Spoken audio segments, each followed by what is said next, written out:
قرآن مجید میرے پاس اللہ تعالیٰ کے کلام کی حیثیت سے بغیر کسی شبے کے پہنچ گیا ہے۔ جب قرآن کو میں کھولتا ہوں تو میں اس اطمینان کے ساتھ کھولتا ہوں کہ میں اللہ کی کتاب کھول کر پڑھ رہا ہوں۔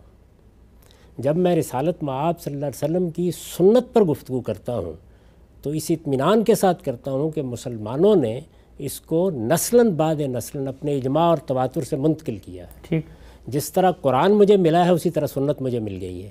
یہاں میں راویوں سے سوال کر رہا ہوں، یہ انسان ہے، انہوں نے رسالت مآب صلی اللہ علیہ وسلم کی نسبت سے کچھ باتیں بیان کر دی ہیں، ان سے پوچھ رہا ہوں کہ آپ کی باتوں پر یہ سوالات پیدا ہوتے ہیں۔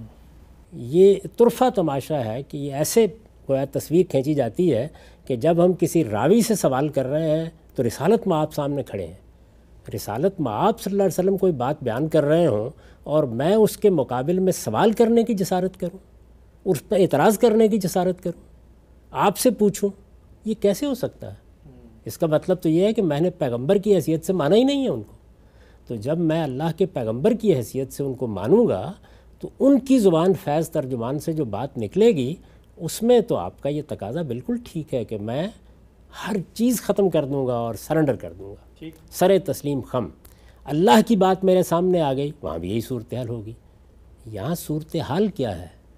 راوی حضرات ہیں، میری اور آپ کی طرح کے انسان ہیں، وہ یہ کہتے ہیں کہ مجھے فلاں نے بتایا، مجھے فلاں نے بتایا، میں نے یہ بات رسول اللہ صلی اللہ علیہ وسلم کی نسبت سے سنی ہے۔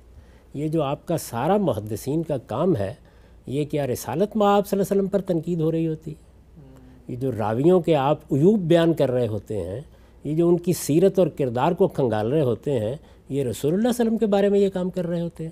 یہ تو صحابہ کے بارے میں بھی نہیں کیا جاتا، یعنی صحابہ کرام کے بارے میں بھی محدثین نے یہ اصول قائم کیا کہ ہم ان کے بارے میں یہ باور نہیں کرتے کہ انہوں نے اللہ کے پیغمبر کی طرف کوئی غلط بات نسبت دی ہوگی، یہ باور نہیں کرتے، اس لیے کہ اللہ تعالیٰ نے شہادت دی ہے کہ کنتم خیر امت، صحابہ کرام بہترین جماعت تھے۔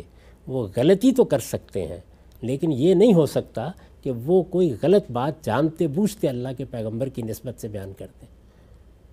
ان سے جن لوگوں نے باتیں سنی ہیں وہ لوگ ہیں کہ جن کے بارے میں جرا بھی ہوتی ہے، نقد بھی ہوتا ہے، سوالات بھی کیے جاتے ہیں، حکمت بھی پوچھی جاتی ہے، کوئی بات اگر ٹھیک طرح سے مطمئن نہیں کر رہی تو عدم اطمینان کا اظہار بھی کیا جاتا ہے۔ مجھے یہ بتائیے کہ محدثین نے جب یہ اصول قائم کیا کہ جب یہ روایتیں ہمارے سامنے آئیں گی تو اگر یہ اظہر من الشمس بھی ہوں، سورج کی طرح روشن بھی ہوں اپنی سند کے لحاظ سے، اس کے باوجود ہم متن کو دیکھیں گے کہ اس میں کوئی چیز قرآن کے خلاف تو نہیں، سنت کے خلاف تو نہیں، علم و عقل کے مسلمات کے خلاف تو نہیں۔ یہ میں نے خلاصہ کر دیا ان کی بات کا۔ کیوں؟ کیا وجہ ہے؟ کہ اللہ کے پیغمبر کی بات کے بارے میں یہ اعتراضات کیے جائیں گے؟ کیا اللہ تعالیٰ کی کسی بات کے بارے میں یہ سوال ہوگا؟ تو اس وجہ سے میرے نزدیک یہ بات ہی اپنی بنیاد میں صحیح نہیں ہے کہ اللہ تعالیٰ پر اعتراض کیا جا رہا ہے یا اللہ کے پیغمبر کی بات پر اعتراض کیا جا رہا ہے، یہ ان راویوں پر اعتراض کیا جا رہا ہے، ان کی بات پر اظہار عدم اطمینان کیا جا رہا ہے، ان سے سوالات پوچھے جا رہے ہیں۔ تو اس لیے از راہ کرم اس کو آپ اس زاویے سے پیش کرنے کی جسارت نہ کریں تو اچھا ہے، عرضی کر سکتا ہوں۔